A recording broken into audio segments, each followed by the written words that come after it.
59 by Assemblywoman Aguiar-Curry and others, inoculating the human papillomavirus. Assemblywoman Aguiar-Curry, you may open on the bill. Good morning, Mr. Speaker and colleagues. In the United States, 37,000 cases of cancer and 7,000 deaths are caused by HPV every year.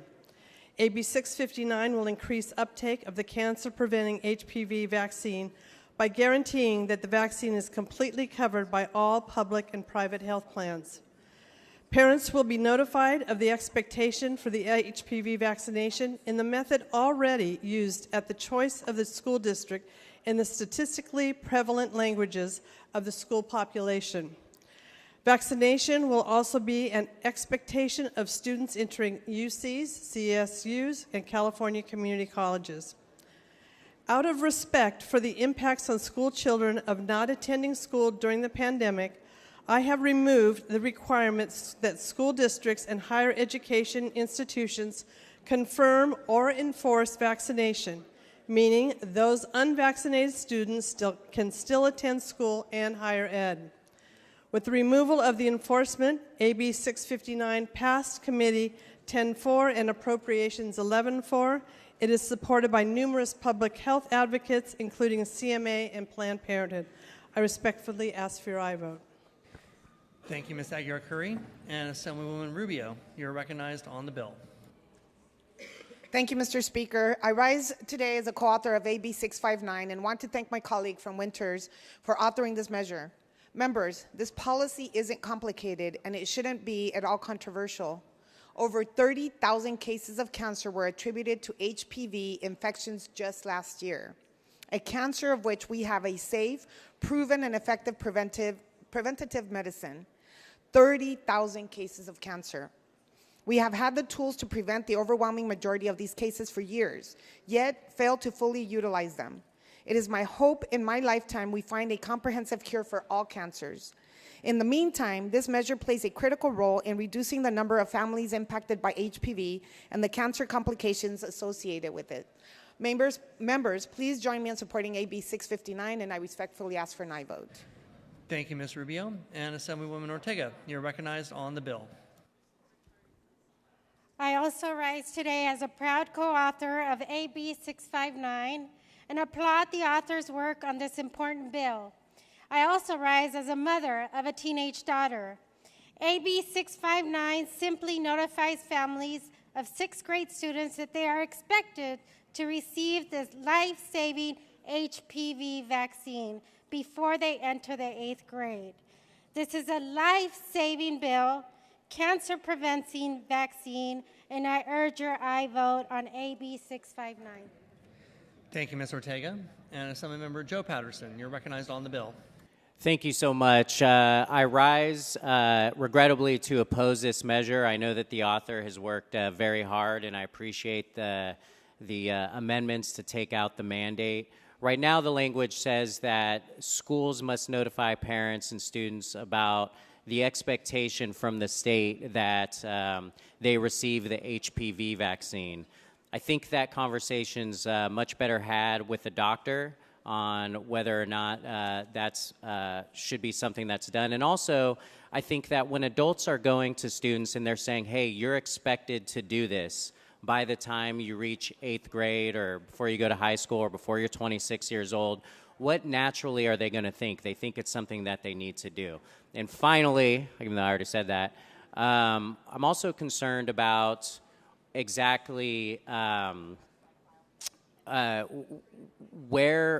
this might potentially be interpreted by a judge someday, because we are developing right here a public policy that the state expects people to get vaccinated. And will a judge ultimately make a decision that, well, the expectation is of the state, the legislature has spoken, the governor signed the bill, and you need to get the vaccine? So with that, I ask for a no vote. Thank you, Mr. Patterson. And Assemblywoman Friedman, you're recognized on the bill. Thank you, Mr. Speaker and members. The previous speaker mentioned that if a letter is sent home to parents, that the people reading that might think that getting this vaccine is something that they're, and I think the quote was, expected to do. That's exactly right. I'm a co-author of this bill. I'm also a cancer survivor. My grandmother also survived uterine cancer. And for years, people have said, imagine if one day there's a simple shot you can take to prevent cancer. Well, you know what? That's now a reality. This is a simple, safe shot that's been used by tens of thousands of girls across the country. And the result has been only that numerous cancers were prevented. Now, we're talking about children. We're talking about young adults here. Children are not by law allowed to make their own medical decisions. There is a limit to what children can decide. And we have also decided that it's in the public good that we as a society protect those children, even if their parents are reluctant to do so. We don't allow parents to decide to withhold medical care from children. There are numerous court cases that say there's certain a level of base care that you're expected to provide as a parent, whether you want to or not. You have to provide a level of nutrition. If your child has a serious disease, you have got to treat that disease, even if your religious belief says you don't believe in science or you don't believe in medicine. We expect you to get vaccines that we know will save that child's life, and because of that, we don't have polio ravaging children. And in this case, we can prevent cancers. So yes, parents have some rights, but when it comes to stopping a preventable cancer, we should as a society do whatever we can to urge that family to take that preventative step. This bill doesn't force anybody to do it. It simply notifies them that's reasonable. We hope that they do what they should be doing for the sake of that child. Now, they may not believe in science. They may believe that their child deserves cancer if they engage in sexual activity, but that's not where we are as a society. We say we want to protect those girls from a purely preventable, spreadable cancer. With that, I urge an aye vote. Thank you, Ms. Friedman. And Assemblyman Mathis, you're recognized on the bill. Thank you, Mr. Speaker. Members, I was actually happy to see the mandated language taken out of this, but I think the question today really comes down to, is it the place for us as a state to have it in our schools that we're going to tell our kids, hey, you need to go do this, you need to go get a vaccination, or is it the place for the parents, the families, the doctors to have that as a family conversation?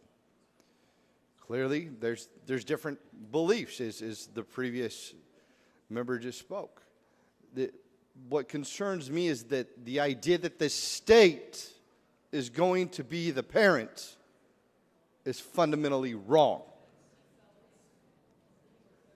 The idea that the state is going to tell us as parents and take that right, the ability to be a parent, to have the conversation, the opportunity to actually figure that out a way, is fundamentally wrong. Granted, some of you might think it's the job of the state to, and we've seen the tweets about it, you know, go live in your green government home, go to your green government job, send your kid to your green government school, ride green government transportation, and if you don't like that, we'll send you to our green government re-education. That might be what you all believe.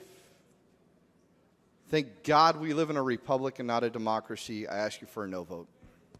Thank you, Mr. Mathis. And Assemblywoman Pappen, you're recognized on the bill. Thank you, Mr. Speaker. I, too, rise as the mother of a teenager. And this bill is about prevention. And my God, why wouldn't you take the opportunity to have prevention of things like cervical cancer? The World Health Organization says that cervical cancer is the 4th leading cause of cancer for women in this world. I just can't understand. I can't understand why we wouldn't be voting for this bill. As HPV is mainly transmitted through sexual contact, most people are infected with HPV shortly after the onset of sexual activity. Moreover, HPV vaccines work best if administered prior to exposure to HPV. That's why providing a defense against HPV as early as possible is critical to preventing the potentially devastating effects of these cancers. This is particularly true for women and girls. This bill represents a compromise effort, and I thank the author for making those compromises along the way. Informing parents about the benefits of the HPV vaccines and establishing requirements for screening will be tremendous tools in the efforts to reduce the incidence of these many cancers. We have the knowledge. We have the tools. Let's use them, and let's save some lives. Thank you, Ms. Pappen.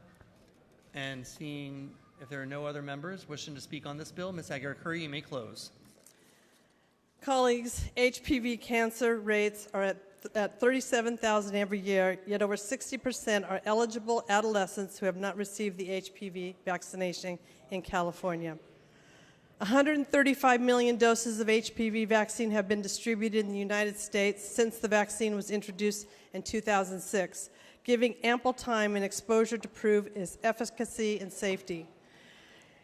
AB659 fosters an uptake in HPV vaccination at the ideal age range for the vaccine and does not mandate or enforce vaccination at any education level. This bill ensures there is proper communication with parents in locally prevalent languages.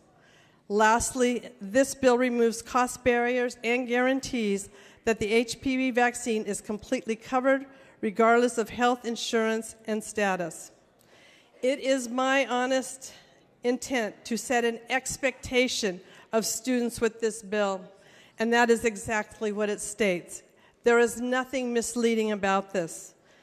Remember, there's a similar practice of vaccination requirements without enforcement that is already in practice with hepatitis B vaccine, where students at the 7th grade level are required to be vaccinated against hepatitis B, but no enforcement is done by schools.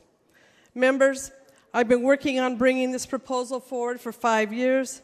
During that time, over 203,000 Americans have developed cancer, and more than 35,000 people have died from HPV-related cancers. Members, have a backbone. Have a brass backbone. This is for women and men. This is not just a woman's problem. It's all of our problem, whether it's cervical cancer, whether it's throat cancer, whether it's penile cancer. Every one of those we need to take care of. So don't turn your back on this, members.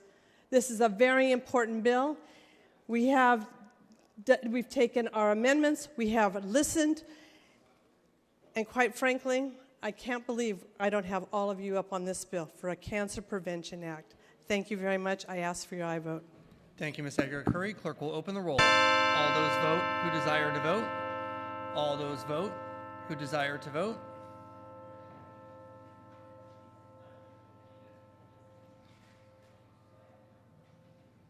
Clerk will close the roll, tally the votes. Ayes